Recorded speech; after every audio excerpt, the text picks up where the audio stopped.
Yeah. What the fuck did they play with? I'm here with motherfucking tanks. I fucked you up.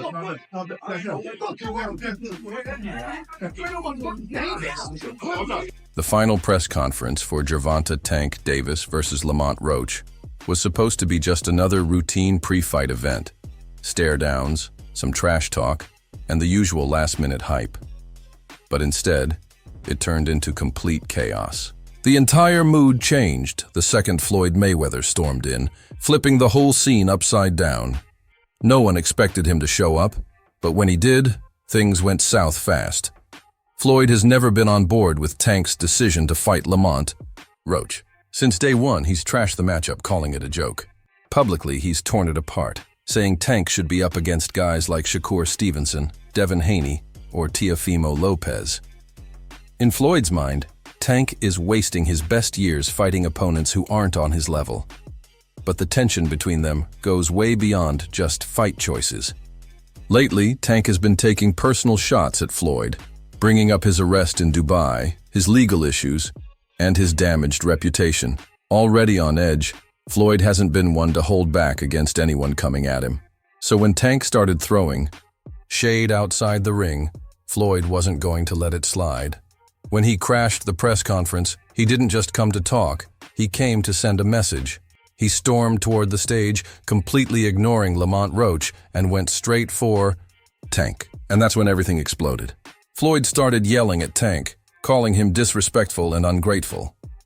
Tank immediately got up, stepping toward Floyd, ready to clap back. The tension skyrocketed so fast that security had to jump in before things spiraled out of control.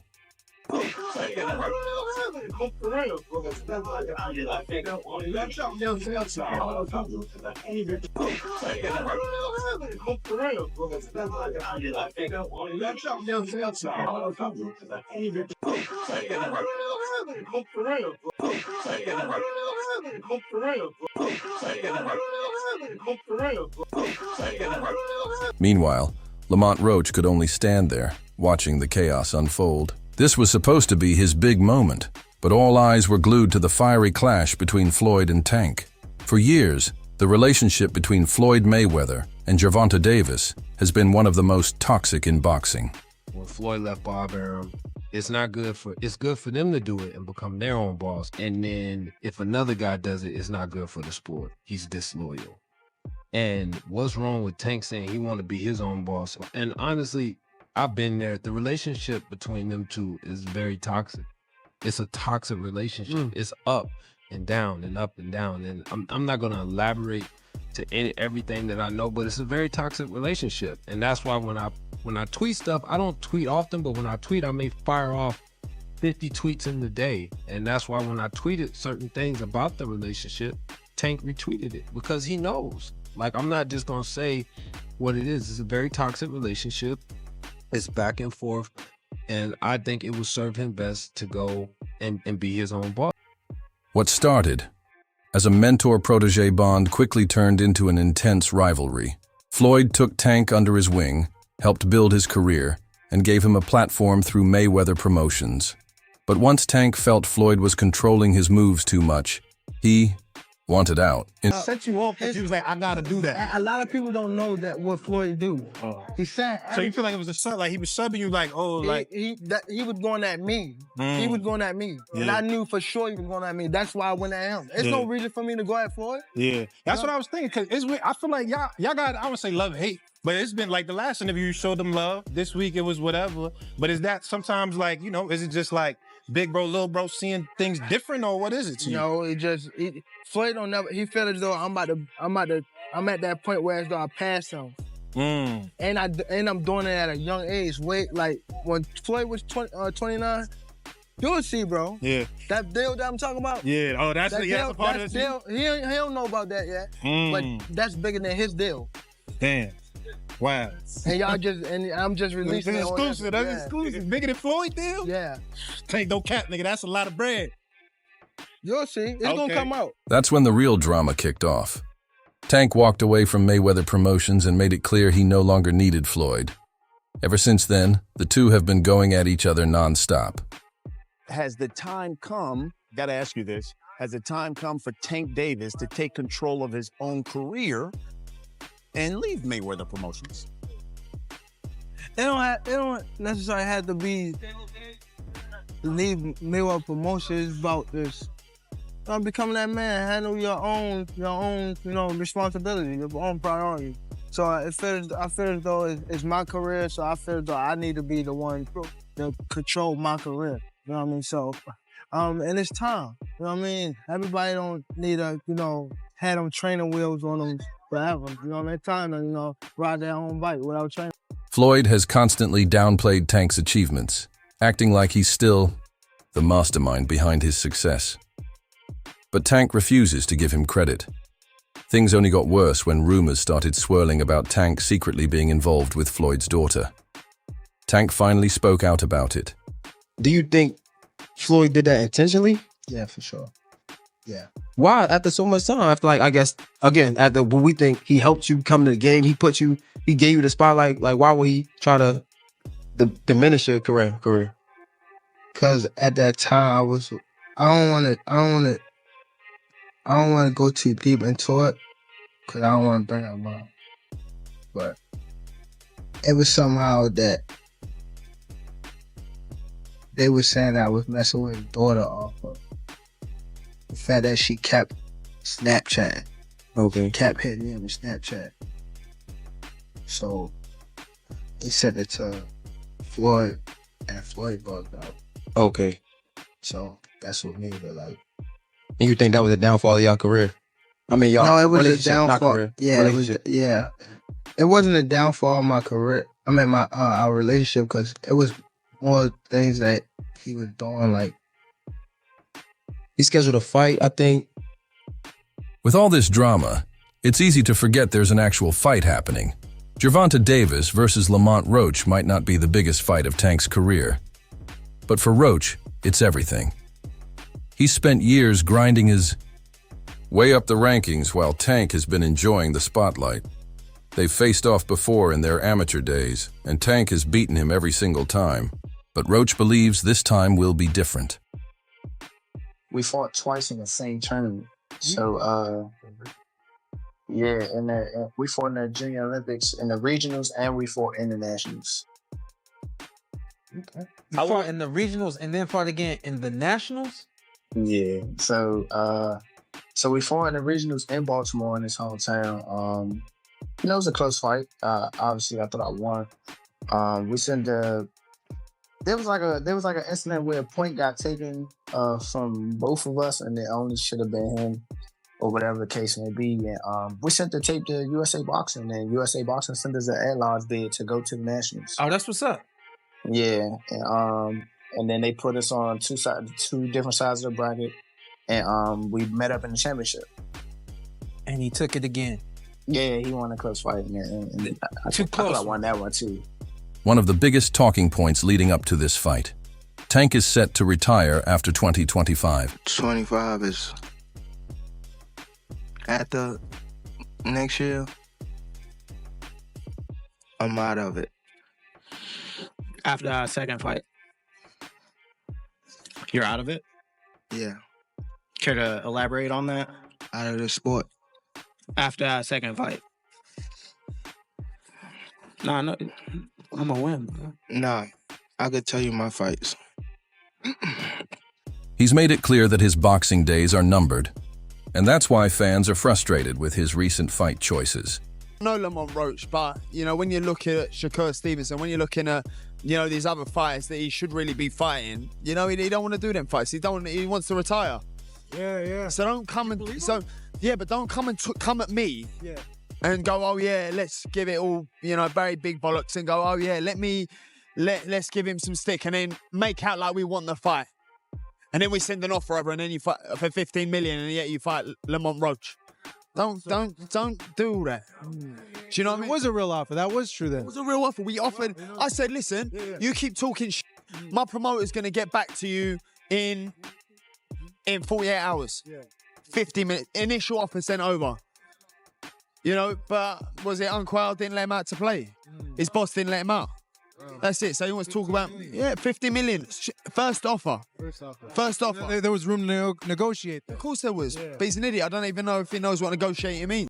This is supposed to be his final stretch, yet instead of taking on elite fighters like Shakur Stevenson or Devin Haney, he's fighting Roach, someone he's already beaten multiple times.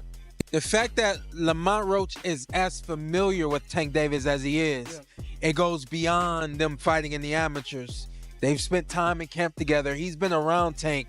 He's seen Tank up close and personal, whether he's in the ring with them or not. That matters. When you know a guy's rhythm, when you know their speed, when you know what they're thinking, that changes everything, you know? Saying all this to say that because I know we got a lot of people. It don't matter. When he get hit, he going to sleep. Just wait for it. This might be a fight until he gets hit.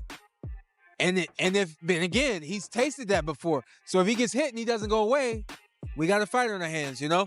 I think it's a good fight. I think that there's better fights for Tank Davis, but this is a good fight. There's also a bigger concern.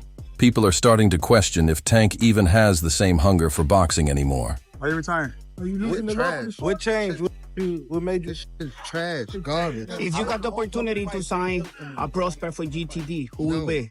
I'm out of it. Gervonta, something should have happened during this time because when I saw you at the Frank Martin press conference, it looked like you were like the talks about retirement was not even discussed at this moment, and now it's something you keep on repeating. Is it just because obviously what you've done through boxing since you were a kid and everything? Fed up with the Where's Calvin Ford? Is Calvin Ford or Leonard Edelby usually they're around to?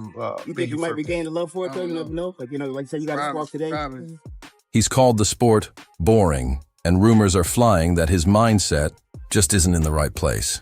If that's true, it could open the door for a shocking upset. That's why I don't want to box no more. I want to do therapy, right? But I feel as though if I do therapy, it will lose the fire that I have inside me. I want everything out of me where so I don't never think about fighting again. I don't think about even getting angry, you know what I mean? Because I have two daughters. I'm wanting to be much softer, you know what I mean? Be more humble and things like that.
On the other hand, Roach has never been more locked in. Just overall being something that he's not been in the ring with. I'm the total package, and honestly, sometimes I think he doubt himself. But I'm a competitor, and I feel like I'm the best. So I'm assured. When he talks about you not bringing your family, what goes through your mind when you hear him say that? I ain't worried about it. No one is giving him a real shot, and that disrespect is pushing him even harder. He's been training like a man on a mission, knowing that if he pulls off the upset, his entire career changes overnight. He believes he's the most skilled fighter Tank has ever faced, and has been grinding non-stop to finally get his revenge. Why was it so easy when he fought Frank Martin? Frank Martin was inexperienced and nervous. You know, it is what it is. It's going to be a different fight when I'm in there. He's going to be a different fighter when he's fighting me. Hey, what's your game plan? Whoop his ass. I'm always looking for a knockout. No matter what, I'm always prepared for 12 rounds. But I'm always looking for a knockout, and if I get the chance, I'm going to try to knock his head off. But the reality is, most experts aren't betting on him. No, I think Lamont Roach is a terrific fighter. He might be a little over his head with Gervonta Davis. Gervonta Davis is, I mean, to say the least, he's a beast. He really is. He's a tremendous fighter. He's a dedicated fighter when it comes to training and fighting and making sure that he's in optimal conditions when he steps inside that squared circle. It's going to be a tough night for Roach, but you can never count him out. You know, watching him fight up close and personal, he's sneaky good, which means he can catch you at any time. He can land combinations sometimes at will without you even knowing it. You know, he's that sneaky. So yeah, it's going to be very interesting. But you know, obviously Gervonta Davis has the experience. He has the knowledge. He has that mean streak in him that will take you out with any punch. Boxing legends like Mike Tyson, Floyd Mayweather, and Oscar de la Hoya have already counted him out. They see Tank as too powerful, too explosive, and too experienced. But Keen Davis disagrees. He believes Roach is underrated, and that this fight could be way tougher for Tank than people think. Still, the majority expect history to repeat itself. Tank has already dominated Roach before, and many see this as a one-sided fight. Lamont and Tank have history. What can you tell us about their history and how that's going to play into the fight come fight night? They got amateur history. They fought maybe 2 or 3 times. Tank being the winner. They sparred a few times. Tank got the best of the sparring. They just bigger and stronger now, you know? Older. Now, it's some word out there that Lamont say, you know, he got some film that don't make Tank look too good. What could that? How could that affect, you know, the outcome on December 14th? Shit, man. Tank last 4 or 5 opponents all had film like about how they beat him up in sparring. If that's the case, that shit happen. But fight night, we all know the outcome. That's why this fight has faced so much criticism. Fans wanted Tank to take on a bigger name for one of his final showdowns. What started as just another title defense has turned into a full-on spectacle. Floyd Mayweather's unexpected press conference invasion only made things messier, making this fight even more personal for Tank. His feud with Floyd is still alive, and tensions are at an all-time high. But in the end, one question remains. Can Roach pull off the impossible, or will Tank remind everyone why he's levels above? No matter the outcome, one thing's for sure. This fight is bigger than just a title defense. It's Tank versus his critics, Tank versus Floyd, and Tank versus the expectations surrounding his retirement. That's all for today's video. If you enjoyed it, don't forget to like, subscribe, and hit the bell icon so you never miss our updates. Drop your thoughts in the comments below. Stay tuned, and we'll see you in the next one.